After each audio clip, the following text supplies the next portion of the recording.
मैं फिर अकेला रहता हूँ। बीवी मेरी ससुराल वाले मेरे से छीन के बिठाई हुई है। क्यों? वो इसलिए कि कहते हैं या हमारे पास रहो या अपनी माँ के पास रहो। मैं माँ के पास रहना नहीं चाहता। माँ मेरी वालदा जो सा उसको बहुत मारती है। अच्छा। तो इसकी वजह से सिस्टर मेरी उसकी हम दोनों पे आपस में रिश्तेदारी हुई है। यानी कि मेरी सिस्टर उनके घर है, मैं उनके घर से मुझे रिश्ता मिला हुआ है। अस्सलाम वालेकुम नाज़रीन, क्या बात है न्यूज़ नेटवर्क के साथ मैं हूं आपकी मेज़बान चंदा बुखारी। नाज़रीन, मेरे साथ एक शख्स मौजूद है जिसकी काफ़ी ज़्यादा अफसोसनाक स्टोरी है। ये शख्स पहले बिल्कुल ठीक थे, लेकिन आखिर इनकी ज़िंदगी में ऐसा क्या हुआ कि ये मादूर हो गए। इनका एक एक्सीडेंट होता है, बाइक से इनका एक्सीडेंट होता है, उसके बाद ये मादूर हो जाते हैं। मादूर होने के बाद इनकी ज़िंदगी बिल्कुल ही तब्दील हो जाती है। आखिर इनकी ज़िंदगी में ऐसा कौन कौन सी मुश्किलात हैं जो इन्होंने भीख मांगना शुरू कर दी है, हम इनसे बात करते हैं। अस्सलाम वालेकुम। वालेकुम सलाम। कैसे हैं सर आप? ठीक ठाक है। सर, सबसे पहले मैं आपसे ये पूछना चाहूँगी कि आप कितना अर्सा हो गया इसी तरह से इसी हालत में हैं? मुझे तकरीबन 3-4 साल हुए हैं। आपका एक्सीडेंट कब हुआ था? 5-6 साल हो गए। कैसे हुआ था एक्सीडेंट? मोटरसाइकिल से गिर गया था, स्लिप हो गई थी मोटरसाइकिल। तो 5-6 साल आपने मोटरसाइकिल से आप गिरे, आपका एक्सीडेंट हुआ, आपने कोई इलाज वगैरह करवाया? इलाज वगैरह बहुत कराया, बकाया ये टांग का मसला किया था। वो अस्पतालों के बहुत भागों में उन्होंने टांग मेरी लगाने की, जिसको बोला उसने यही कहा कि कोई बड़ा शख्स मिलो, उसको पैसे लो, उनको मनाओ, वो करेंगे तो फिर उसके बाद आपकी टांग लगती है। 50-60 हज़ार लाख रुपया मांगते हैं। मैं गरीब आदमी नहीं अफोर्ड कर सकता। अच्छा। तो एक आदमी ने बताया मुजफ्फराबाद का, उसने ये कहा कि भी मुजफ्फराबाद उधर फ्री लगती है, आने जाने का किराया लगता है। वो किराया भी मैं कुछ कमेटियाँ डाली हुई हैं, वो कुछ अपना कर रहा हूँ, तो इसीलिए मैं टांग लगे तो मैं ज़रूरी बात है, मैं कारीगर आदमी रोटी नान का, तो मैं काम कर सकता हूँ। तो तकरीबन मैं अपना काम शुरू करने मेरे पास इतना अफोर्ड नहीं है कि मैं अपना कोई कारोबार कर लूँ। मज़दूरी भी नहीं कर सकता। मेरी दूसरी टांग ये देखें, दूसरी टांग बिल्कुल फ्रैक्चर है और एक टांग तो साथ है ही नहीं है। तो मैं इतना खड़ा नहीं हो सकता, तकरीबन 5-7 मिनट में खड़ा नहीं हो। तो जब आपको पता चला कि आप अब मदद से भी हर तरफ से इनकार हो गया और आप एक नाउमीदी जैसे इंसान को हो जाती है, तो उससे आपको अब ये मांगते हुए कितना अर्सा हो गया? मुझे मांगते हुए 3-4 साल हो गए हैं। अच्छा। तो उसके बाद जब मजबूर हो गया, मुझे नज़र नहीं आया, हालात इतने माजी हालात थे, बहन भाइयों ने भी रिश्ता सब छोड़ दिया मेरा। आपकी शादी हुई है? मेरी शादी हुई है, बच्चे हैं आपके? बच्चे अल्लाह देगा, बच्चे नहीं है मेरे पास। अच्छा। तो सर ये बताएं कि आप जब इस तरह से सड़कों पे निकलते हैं तो आपको किन किन मुश्किलात का सामना करना पड़ता है? हर मुश्किलात से सामना करता है। जब इशारे पे काम करता हूँ तो सारा दिन परेशान ही रहता हूँ, और काम तो होता है, बकाया परेशानी जलालत बहुत ही हासिल होती है। कभी सार्जेंट तंग करते हैं, कभी पुलिस वाले तंग करते हैं, पर मजबूरन मुझे आगे पीछे होना पड़ता है। आप रहते कहाँ पे हैं? फिर पहले हम चुंगी अमर सुद्दू पे रहते थे, अब शादियाल पिंड रहते हैं, बनो पार। घर आपका अपना? नहीं, किराए पे हैं। तो आपके घर में कौन कौन होता है? आप, आपकी बीवी और?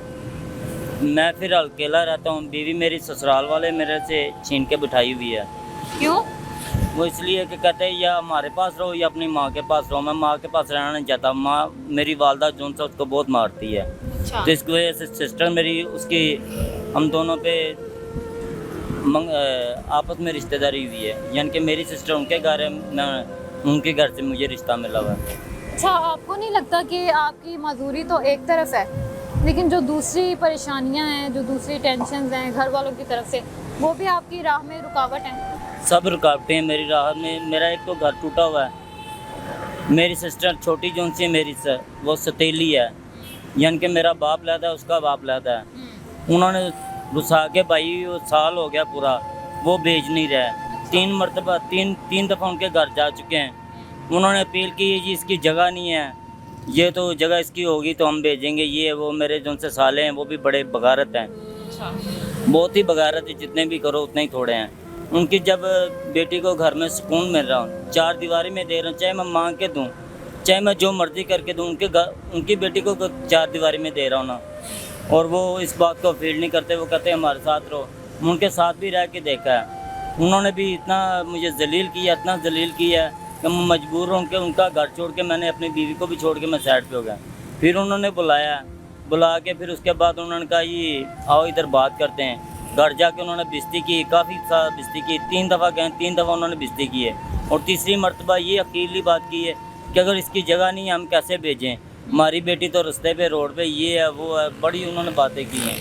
तो मेरी बीवी भी उधर बैठाई हुई है, मैं इधर बकरा जलील हो रहा है। एक मेरी सिस्टर कोठे पिंड बड़ी मेरी जिनसे मेरा सका खून है, जिनसे एक माँ की एक बाप की हम एक औलाद हैं। अच्छा, मतलब आपको घर वालों की तरफ से भी काफ़ी टेंशन हैं। अच्छा, मुझे ये बताएं कि आप सुबह किस टाइम निकलते हैं और रात को किस टाइम वापस आते हैं?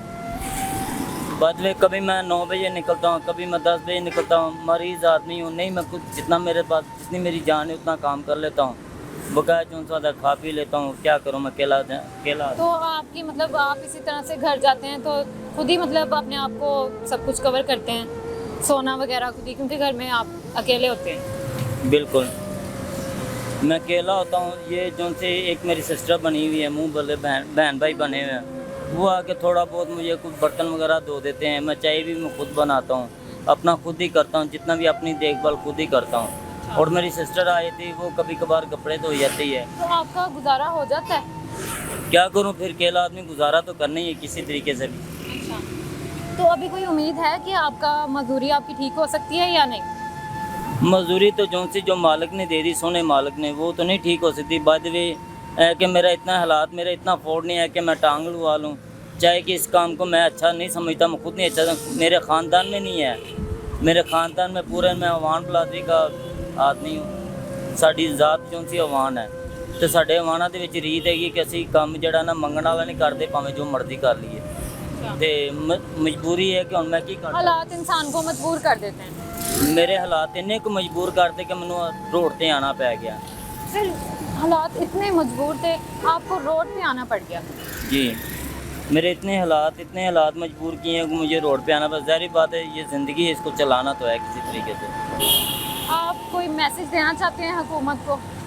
जी बिल्कुल देना चाहता हूँ मैसेज, क्यों नहीं, क्योंकि हुकूमत अगर मेरी अफोर्ड करेगी कि मैं रोड पे क्यों मांगूंगा, मुझे क्यों ज़रूरत है। अगर मुझे कोई कारोबार करा दें, मुझे होटल का सिस्टम कर दें कि जो सा मैं 3-4 लाख रुपया नहीं लगा सकता, वो मेरा कर दें, कुछ मेरी टांग का कर दें, ताकि मैं अपना बैठ के जो सा खुद कर सकूँ। लोग आपकी हेल्प करते हैं? किस हद तक, कितनी हेल्प कर देते हैं? कोई 100 दे जाता, कोई 50 दे जाता, कभी कभार कोई गाड़ी वाला 500 दे जाता है, इससे ज़्यादा कोई भी नहीं करता। तो आप अपने घर वालों को कोई मैसेज देना चाहते हैं, जैसे आपने हुकूमत को मैसेज दिया? घर वालों को मैसेज क्या दूँ, उनका खून लहदा है, मेरा खून लहदा है। अपनी बीवी को, अपने बहन भाइयों को, रिश्तेदारों को? हाँ, बीवी को देना चाहता हूँ मैं। आप जो मैसेज देना चाहते हैं आप दे सकते हैं। बीवी को ये देना, हुकूमत को ये बताना चाहता हूँ, अगर हुकूमत कुछ कर सकती है तो मेरा घर बचा दे। मेरे जो से साले हैं वो बहुत ही बगारत हैं, अगर मेरा घर, मुझे मेरी बीवी को घर भेज देंगे, चलो है कि मुझे सुकून मिल जाएगा। बस यही बात है, और क्या कर सकता हूँ मैं। इसके अलावा सर आप कोई और आम लोगों के लिए कोई मैसेज देना चाहते हैं? आम लोग बहुत अच्छे हैं, मैं बहुत गरीब आदमी, मैं किसी को क्या मैं कह सकता हूँ।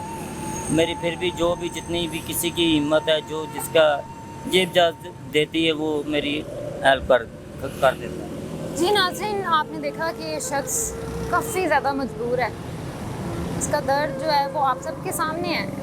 तो इसकी मजबूरी है वो तो है ही, लेकिन जो इसके घर वालों ने, जैसा कि वो बता रहे हैं कि इनकी बीवी के जो भाई हैं, इनके साले हैं, वो काफ़ी रूड बिहेवियर करते हैं। तो मैं यही कहना चाहूँगी कि आप सब भी इनकी मदद करें, और हुकूमत को भी यही कहना चाहूँगी, और इनके घर वालों के लिए भी यही मैसेज है कि खुदारा इनको सपोर्ट करें।